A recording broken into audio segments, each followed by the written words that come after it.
Next is classification of motive. We can generally divide motives into primary, general, and secondary motives. Primary motives, they are basically physiological based, like hunger, thirst, oxygen, and all.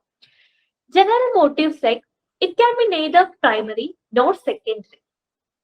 Like example is curiosity, activity motives like affection, love. Like we can't generally categorize it as primary, but not secondary. Okay, so that is called as general motive. We have a confusion to which it should be categorized. That is general motive. Secondary motive are learned. They are acquired. That is called as secondary motive, like achievement motivation, affiliation motivation, security motivation, status motivation, etc. Okay, so anything that is learned or acquired, it is called as secondary motive.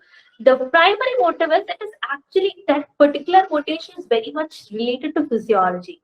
What happens if that particular need is not satisfied? It will affect our life. It will be life threatening in nature. So that is it is called as primary motive. Next is types of motivation. The very first we have seen it is two types, extrinsic and intrinsic motivation. Intrinsic, we are internally, like in the case of we are actually have a passion for something and we are studying for it, it is intrinsically motivated. Suppose your parents are saying, okay, study well and go on to the admission, then I will give or I will buy you a car. That is extrinsically motivation. So next is sexual motivation. It's a type of motivation. It is the most intimative motive that we have.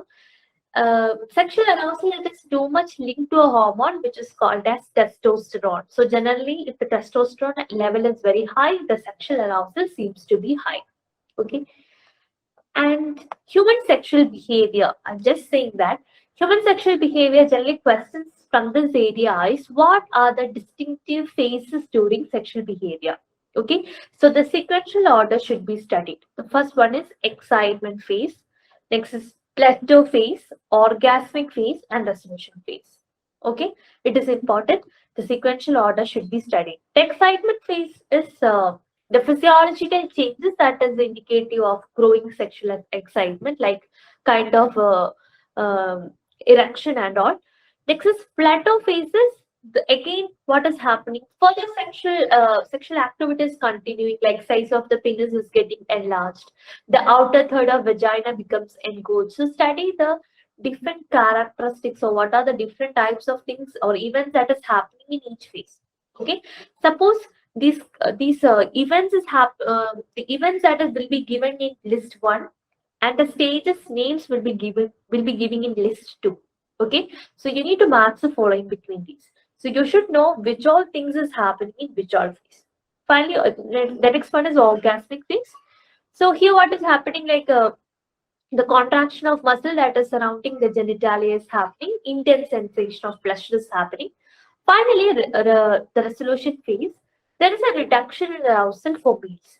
Okay, but in females, two patterns are same. That should be noted. Okay, reduction in arousal is happening in male. In female, either there will be a reduction in arousal, but the other one is there is another chance they will be having an additional orgasmic experience. Okay, so uh, the phase is different for both. For male, there is a reduction in arousal. For female, they can either reduce arousal or multiple experience of orgasm. Okay, so that is human sexual behavior. Next is aggressive motivation, like it is a motivation to harm or injure others. So, just asking, who is one of the famous personality in psychology has commented on aggressive motivation or aggressive instinct. Who is that? No, don't know.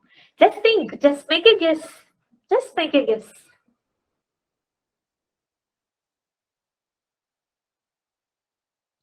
Put on your mic and tell me. Hitler. Aishwarya, Hitler is not a psychologist. I am asking the psychology personality.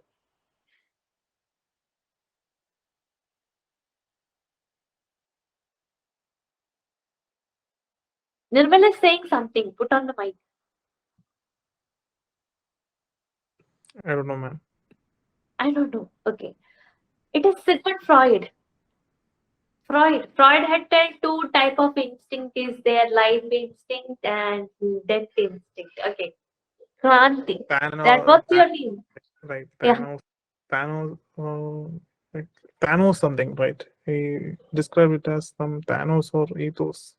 Thanatos and ethos. Yeah. Ethos and Thanatos. Ethos is the life instinct and Thanatos is the death instinct. Yeah, very good. Very good. So, but it is equal to Thanatos. Like we have a instinct to destroy something. So that is aggressive motivation. We need to harm others. Okay, we are aggressively motivated people. Next is factors that is involved in overt aggression. So you know what is meant by overt, then what is meant by covert. Covert means internal. Overt means outer side. Just don't get confused, okay? Covered, something covered. Overt is over. It is produced outside. So there are different type of factors that is involved in aggressive motivation. The first one is social factor.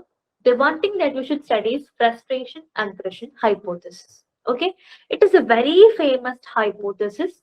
It was proposed by John Dollard, Neil Miller, Doob, Maurer, and Sears. Okay, anyway, you don't need to study all these four names. Study Dollard and Miller. Okay, that is famous for. So it was first proposed in 1939. Okay, and according to the frustration aggression hypothesis, it is otherwise known as frustration aggression displacement theory. Okay, so study the other name. Okay, so according to this frustration aggression hypothesis, whenever we are having a frustration, what is meant by frustration? Blockage of goals. Like something is blocking us. That is frustration. That creates frustration. Some people say that is irritation. No. Frustration, there is a specific meaning for that. If there is a certain obstacles for our action, that will lead to frustration. So whenever we are frustrated, it will result in what? Aggression. That is frustration aggression hypothesis. But later it was modified, okay, by Berkowitz and Miller. You should know the name. Berkowitz, Leonard Berkowitz and Neil Miller had modified or further developed this theory. Okay, and they say that it is not necessary that frustration leads to aggression, but aggression can be a cause of this frustration. Okay. At first, it was says that whenever there is a frustration, it will result in what? Aggression. But later, it was says that yeah, frustration might lead to aggression. Okay. But one of the causal factor of the aggression can be frustration, but it is not necessary that this will always goes to the B, that is the aggression. So study that modified version of this theory. Okay. Questions being asked from this area too. The next is motivational conflict. I think you will be very familiar with these things.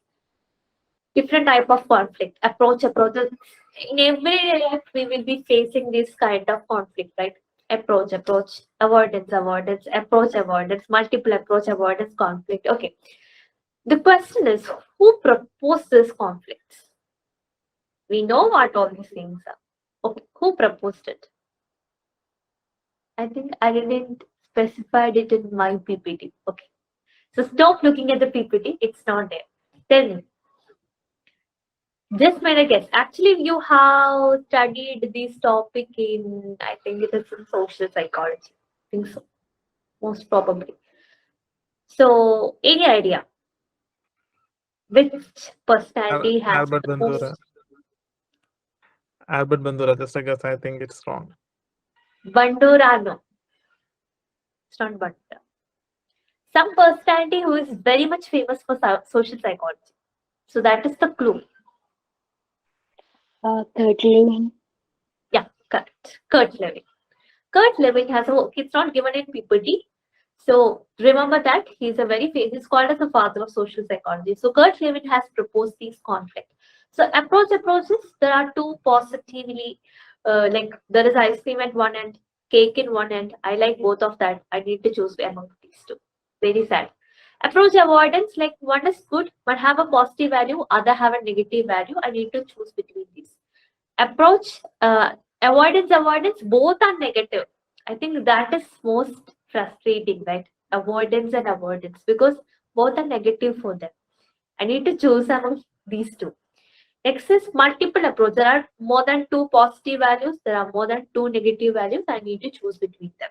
So that's so the major conflicts.